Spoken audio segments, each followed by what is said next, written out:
I am Ferdinand Marcos, and I am the President of the Republic of the Philippines. I stand today on behalf of 110 million Filipinos.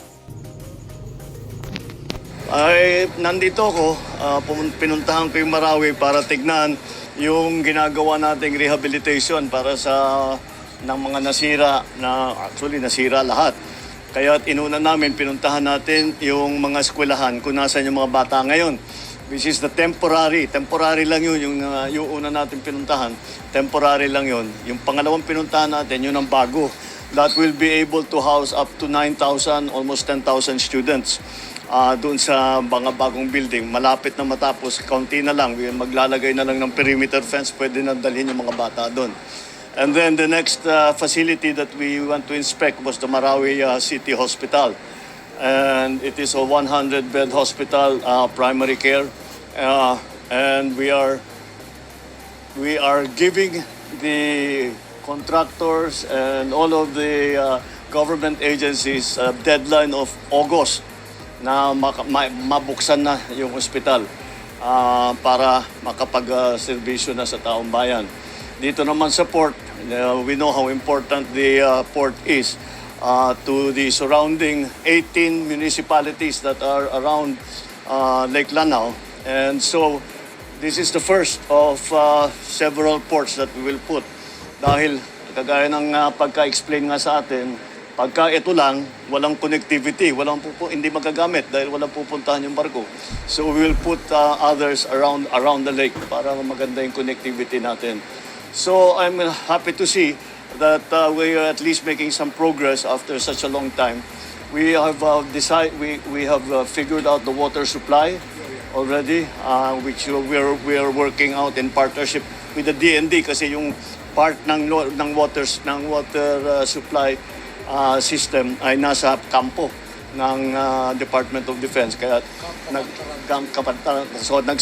pinagsama-sama na natin, pinag-usap-usap na natin, tapos na yung mga documentation, pwede nang simulan ang paglagay ng gamit, and the water supply will also be there. Tinignan din natin ang electrical supply na both for the school and for the hospital lalo. Siyempre, yun ang pinaka-importante. Ang hospital, mukhang naman they have sufficient power, but naghahanap sila ng standby generator kasi ang hospital talagang kailangan, kahit may brownout, kailangan patakbuhin yung mga makina. So, requirement yan ng DOH na bawat hospital ay may standby generator. And so these are the main infrastructure developments that we have initiated here in Marawi. Marami pa tayong gagawin, and we will be able to show the progress that we have been making in putting Marawi back together. The other problem was yung mga kaso. Yeah. Ilan na yung na-resolve natin? Sa mga kaso po is meron na pong almost 2,000 cases. Out of the 14, yes. To the MCMC. Yes, of course. Yeah, almost 2,000 po yung na-resolve na-adjudicate na po na kaso. So, because we start looking at total of 14,497.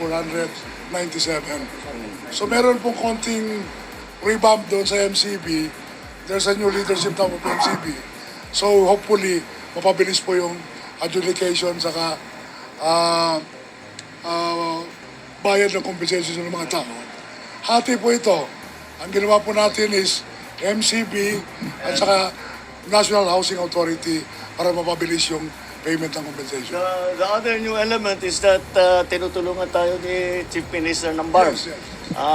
Some is they are now involved. Dati hindi pa sila na-involved. Ngayon na-involved na sa ang BARM para sa funding, para sa lahat ng kailangan ng para i-accelerate na natin itong reconstruction and rehabilitation ng City of Marawi. So patuloy lang ito. Sinasabi ko nga sa kanila, pagka nabuksan na yung ospital, halimbawa, babalik na ako rito para I want to ribbon cut by August. So, ayan, that's your deadline. Alright, sige, maraming salamat. O yun guys, narinig nyo siguro, kailan ng opening August. siya ang magkat ng ribbon. O, diba, social? Ganda ng ospital, mga bes. Total rehabilitation, yan po ang kanyang panawagan nung 2 years ago, no? Kaya, ayan, kumikilos na sila. So, dahil dyan, mga bes, hindi lang yan, panoorin nyo po yung kanya ring pagbisita dyan po sa kanyang mga, guys, ng ating, ika nga, sa mga sundalo natin.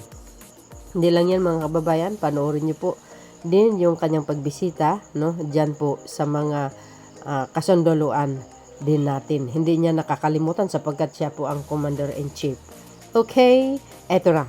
Sabi dito, mga kababayan, sa pagbisita niya, no, dyan sa ating mga kasunduluan, concluding his visit to Marawi City, President Ferdinand Marcos Jr. meets with the 103rd Infantry Haribon Brigade's 1st Infantry Division and of the Philippines Army at Camp Ranao in Marawi City, Lanao del Sur on June 23, 2025. Sabi pa rito, guys, during his talk to the troops, the Commander-in-Chief notes that while the subsistence allowance has increased, di ba?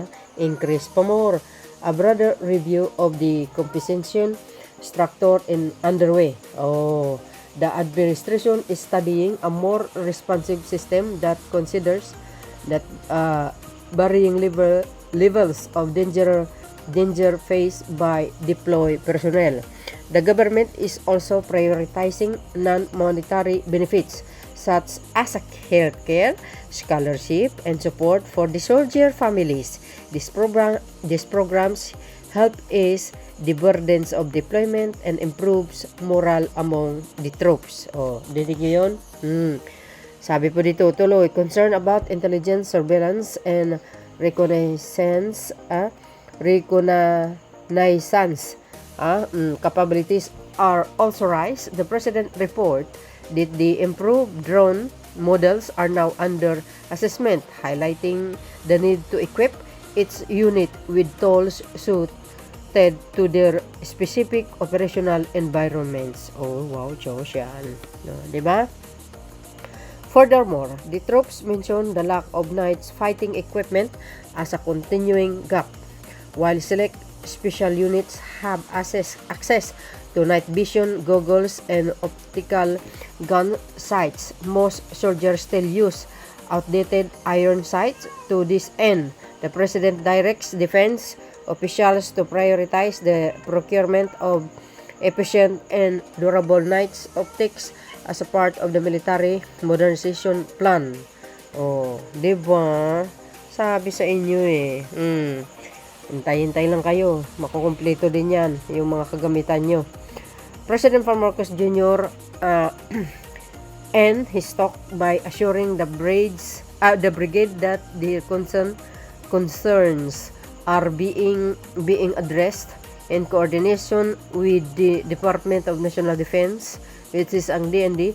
He states that the government remains focused on enhancing the safety, effectiveness, and well-being of soldiers serving on the front lines. Ito guys yung video, panoorin nyo.